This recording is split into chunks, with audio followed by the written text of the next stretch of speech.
The courtroom showdown that had everyone holding their breath in 2022 has finally come to a dramatic end. Patrick Reed's explosive defamation lawsuit against golf bigwigs, including Golf Week, has turned a new leaf. So get ready for the inside scoop on this roller coaster ride of accusations, drama, and ultimately a shocking dismissal that will leave you on the edge of your seat. This is the Golf Caddy, your go-to source for everything golf. But before we do a deep dive into the nitty-gritty of this nail-biting legal saga, we're eager to know your thoughts on the shocking twists and turns. What's your reaction to the dismissal of Patrick Reed's defamation lawsuit against golf heavyweights? Do you think the judge's latest ruling is fair? Share your views and theories in the comments below.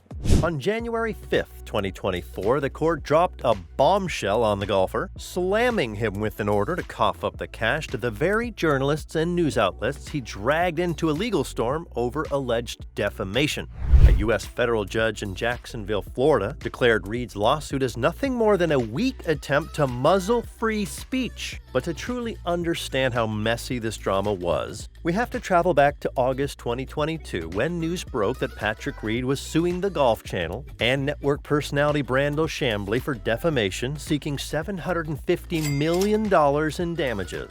The suit was filed Tuesday in U.S. District Court for the Southern District of Texas. The 2018 Masters champion, who moved from the PGA Tour to the LIV Golf Invitational Series, alleged that 𝗚𝗍𝗍𝗆 and the network have been actively targeting Reed since he was 23 years old to destroy his reputation, create hate, and a hostile work environment for him, and to discredit his name and accomplishments as a young, elite, world-class golfer. Adding more fuel to the fire, the complaint goes on to say it's an open secret within the tour that Mr. Reed has faced relentless abuse. Fans and spectators are allowed to hurl obscenities, all so the media can get clicks, viewership, ratings, and a boost in revenue for 𝗚𝗍𝗍𝗆 and the Golf Channel. 𝗚𝗍𝗍𝗆, who himself is a PGA Tour winner, has become one of the game's leading analysts. So where did this beef start? Well, Brandel was highly critical of Reed in the aftermath of a rule incident at the Hero World Challenge in 2019, in which Reed was penalized for improving his lie in a sandy waste area. He has also been a harsh critic of LIV Golf, calling out the Saudi-backed venture because of the government's human rights issues, among other things. The complaint claimed something big. It said that the people being accused worked together with the PGA Tour and the DP World Tour to harm not just Patrick Reed, but also other players in LIV Golf. The lawsuit suggests that the PGA Tour basically pushed Reed out, leading him to join LIV Golf. The suit also has a lengthy list of insults and taunts that Reed has heard at golf tournaments, mostly calling him out in some manner for cheating. In a surprising turn of events, the $750 million defamation lawsuit was unexpectedly pulled from the Texas federal court. Fear not, though, the case wasn't going away, it was only growing larger. A month later, attorney 𝗚𝗍𝗍𝗆 refiled Reed's lawsuit in the U.S. District Court for the Middle District of Florida in Jacksonville, Florida, and added new defendants to the claim. Golf Channel employees Damon Hack, Shane Bacon, and Eamon Lynch, along with parent companies Golf Week and Gannett, were all roped into the legal spectacle. Reed's original suit, filed in U.S. District Court on August 16, claimed 𝗚𝗍𝗍𝗆 and the Golf Channel acted in concert with professional golf's two primary tours to defame his character for most of the decade. The revamped lawsuit lists claim that Golf Channel and its personalities intentionally spread misinformation, left out important details to mislead the public, and targeted Reed since he was 23. Their alleged goal was to ruin his reputation, create animosity, make the work environment hostile, and discredit his name and achievements. The situation got more complicated and the legal drama kept unfolding. The plot only thickened when Reed said he'd suffered the loss of several multi-million-dollar sponsorships due to defamation and sought a whopping $750 million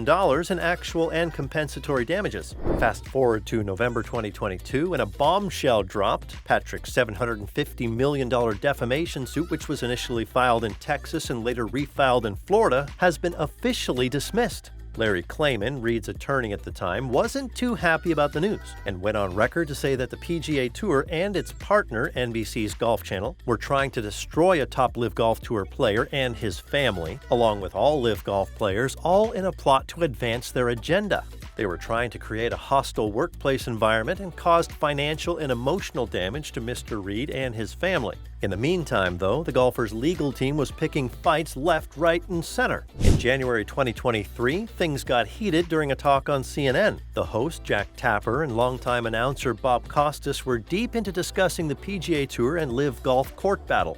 Enter Larry Klayman, Reed's lawyer, who wasn't having it. He fired off a letter demanding Tapper and Costas apologize on air, slamming their discussion as a super damaging piece. But here's where it gets even juicier. If they didn't take back what they said and officially apologize, Klayman's letter made it clear that they were ready to throw down in court. Tapper, Costas, and even CNN were in the crosshairs. The potential damages? Brace yourselves, over a whopping $450 million. That's not just a number. It covers compensatory, actual, special, and even punitive damages. It was clear that Reed wasn't ready to throw in the towel, but U.S. District Judge Timothy J. Corrigan wasn't buying it and dismissed a complaint twice, with the most recent being in September 2023. In his dismissal order, Corrigan clarified that Reed's complaint did not neatly fit into one of the 4 types of shotgun pleadings. It failed to provide defendants with clear notice of the grounds for each claim, as Reed alleged 120 factual allegations, incorporating them into each count. The attempt to accuse everyone of defamation and civil conspiracy didn't quite hit the mark.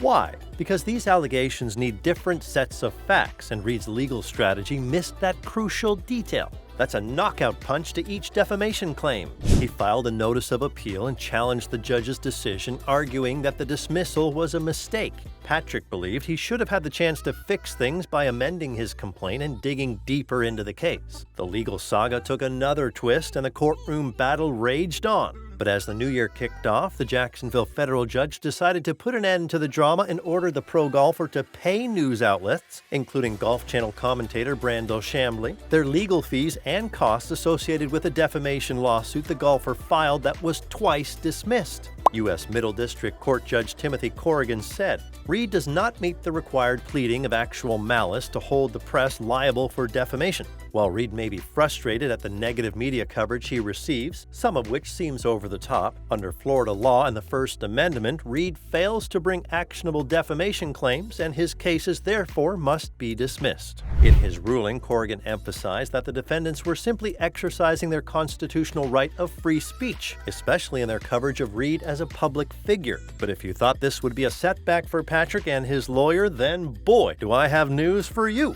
Following Reed's most recent setback, his attorney Klayman made a bold promise to fight back. In a fiery statement, Klayman declared that these well-planned, malicious attacks would not deter them, and went on to express Mr. Reed's confidence that Judge Corrigan's biased and unjust decisions would be overturned on appeal.